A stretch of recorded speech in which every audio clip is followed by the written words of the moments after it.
Comment tu conçois une vie de couple? Comment je conçois une vie de couple? Pour moi, la vie de couple, c'est avant tout la liberté d'être soi. Euh, Pareil, hein, avec le temps. Pour moi, être en couple, c'est ce qui permet d'être une sécurité. C'est un peu comme le foyer. En fait, c'est ce qui permet d'être dans une sécurité émotionnelle et affective qui permet d'être soi. D'être soi en toute simplicité, d'être soi en toute vérité. Mais du coup aussi d'être un soi qui peut devenir meilleur, un soi qui peut être poussé, qui peut être boosté, qui peut être tiré vers le haut, qui peut être qui peut se nourrir de l'autre aussi, qui peut se nourrir de sa différence, qui peut se remettre en question, qui peut être libre qui peut être libre tout en étant dans le respect de l'autre et du couple.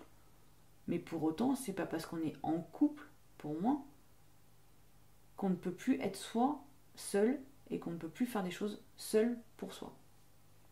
Le couple pour moi est un espace avant tout de liberté et d'échange. Et la réalité pour toi? C'est ça. Je tends à ça et je tends à cette vision du couple. Pour moi, c'est ce qui permet à un couple de rester couple et de rester vivant. Un couple qui s'enferme et qui, qui s'empêche de vivre personnellement, c'est un couple qui meurt, qui se meurt en fait. Pour moi, un couple, c'est le 1 plus 1 font 3, c'est pas pour rien. Bah, on est chacun différent, on reste différent, on peut se nourrir de la différence de l'autre, on peut s'améliorer. C'est tout l'intérêt d'être en couple. Sinon, pas aucun intérêt d'être en couple en fait si c'est pour en baver et être tiré vers le bas ou être enfermé. Pour moi, être en couple, si c'est être en couple et un intérêt, bah, c'est bien sûr pouvoir grandir. Grandir, s'améliorer. Euh, Quand on dit qu'en couple, on peut guérir de ses blessures de l'enfance, c'est pas pour rien non plus. L'autre est un révélateur de ce qu'on n'a pas guéri. Donc, voilà, quand on dit guérir et grandir par son couple, grâce à son couple, voilà, pour moi, ça, c'est une définition du couple. Tu dis 1 et 1 font 3. Est-ce que tu peux préciser ce que c'est? Bah, 1 et 1 font 3, pour moi, c'est que chaque personne reste une individualité pure. Et le 3, bah, c'est l'individualité, enfin, c'est l'entité du couple. Il y a une personne, une autre personne, et il y a le couple. C'est-à-dire qu'il y a du temps pour chacun, et il y a un temps pour le couple. Et s'il y a des enfants, ça gravite après autour. Il y a un autre quatrième entité qui arrive, c'est la famille. Mais on reste deux entités personnelles. Quand on dit je veux que l'autre change, non, l'autre ne doit pas changer. Par contre, l'autre doit peut-être s'adapter. Mais l'autre ne doit pas changer, on ne doit pas mettre quelqu'un à son image. Franchement, on s'ennuierait dans la vie. C'est intéressant, la différence de l'autre, elle est intéressante. Elle peut être chiante, mais elle est intéressante. Quelle est la plus belle chose que tu aies dite ou que tu aies faite par amour? La plus belle chose que j'ai dite, je pense par amour, c'est je n'ai pas besoin de toi, j'ai envie d'être avec toi. Pour moi, ça résume tout ce que c'est qu'un couple.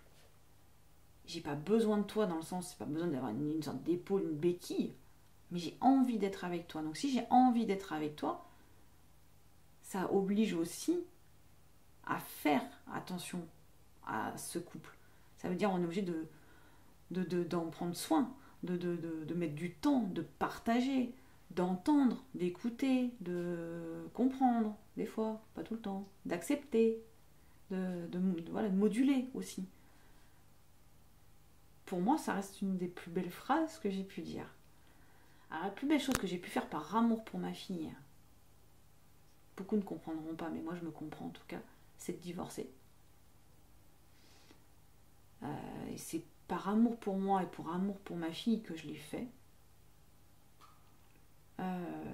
Et une des choses que j'ai faites aussi par amour de mon conjoint, bah, c'est d'accepter le temps entre guillemets qui m'a imposé au démarrage, un laps de temps qui a été de plus de 5 ans avant qu'on s'installe ensemble. Il m'a demandé ce temps pour lui et ses enfants, du coup pour moi et ma fille aussi, mais un temps de reconstruction personnelle et de construction de notre couple avant de s'installer ensemble. C'est pas une fierté d'avoir divorcé parce que c'était pas mon projet de vie non plus, mais en même temps, bah, on a le droit de se tromper, quoi. On a le droit de pas être. On a le droit de s'être fourvoyé aussi dans une histoire qu'on pensait être la bonne, mais quand en fait on se rend compte de ce qu'on vit, ce qu'on est vraiment au fond de soi, parce que c'est ce qui s'est passé aussi dans cette histoire-là. Je me suis menti à moi-même. Je me suis menti à moi-même longtemps sur ce que je pensais être bien pour moi, sur ce que je pensais être ou peut-être ce que je voulais être à ce 25 ans aussi. Une sorte de poudre aux yeux, où je me suis retrouvée un peu en mode princesse, mais finalement je me retrouvais pas. Et là, c'est là où on se retrouve un peu dans ce qu'on appelle les prisons dorées, où, bah, entre guillemets, financièrement, matériellement parlant, il y a peut-être tout pour être heureux, mais il manque juste l'essentiel, quoi. Donc, c'était un échec, parce que franchement, j'avais pas envie de divorcer, surtout qu'un gamin de 2 ans. Enfin, je me prenais quand même dans la gueule des gens qui n'avaient pas attention, qui disaient non, mais il faut vraiment être complètement con pour se marier, divorcer avec un enfant en bas âge, il faut vraiment pas avoir été intelligent, c'est que c'était pas de l'amour, fallait vraiment réfléchir. Merci, ma fille a 2 ans. Et en même temps, je suis fière de l'avoir fait parce que je me dis, bah, je l'ai fait. Ma fille n'a aucun souvenir de ses 2 parents ensemble. Pas de souffrance du coup de ce souvenir-là. Je dis pas qu'il n'y a pas de la souffrance après, hein, parce que ça reste une souffrance pour un enfant et j'aurais pas voulu vivre ce qu'elle a vécu.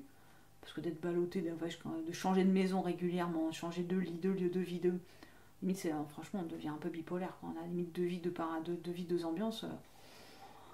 Je me dis, c'est quand même pas très très sécure pour un enfant. Mais je suis fière de l'avoir fait pour moi en fait. Et je suis fière d'avoir osé le faire. Et je l'ai toujours dit à ma fille, parce que je sais qu'elle m'avait posé la question une fois, elle m'a dit, mais t'aurais quand même pu rester pour moi, pour que moi j'ai pas à vivre ça. Et je dis ouais, mais c'est pas dans ma conception non plus de l'abnégation. L'abnégation, c'était ma vie d'avant. Non, aujourd'hui, voilà, je suis plus dans cette vie-là, quoi.